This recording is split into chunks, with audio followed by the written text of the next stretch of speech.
రామలయం మందిర వద్ద ప్రసాదం పెడుతున్నారు.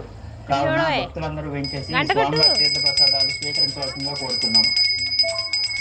ఈ రోజు ప్రసాదం చేస్తున్న భక్తులు అందే వెంకటేశ్వరరావు గారు. వారి యొక్క ప్రసాదం చెనబుగ్గిళ్ళు.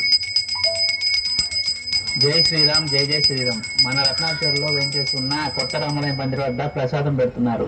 కావున భక్తులందరూ వెంచేసి స్వామివారి తీర్థ ప్రసాదాలు స్వీకరించవలసిందిగా కోరుతున్నాం. ఈ రోజు ప్రసాదం చేపించిన భక్తులు అందే వెంకటేశ్వరరావు గారు. వారి యొక్క ప్రసాదం చెనబుగ్గిళ్ళు.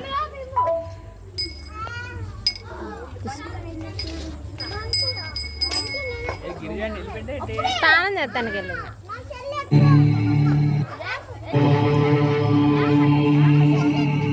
తెలుగు పదానికి జన్మదినం ఇది, జానపద ఇది అన్నమయ్య జననం. మన రత్నాచర్లో వెంచేస్తున్న కొత్త రామలయం మందిర వద్ద ప్రసాదం పెడుతున్నారు. కావున భక్తులందరూ వెంచేసి స్వామివారి తీర్థ ప్రసాదాలు స్వీకరించారు.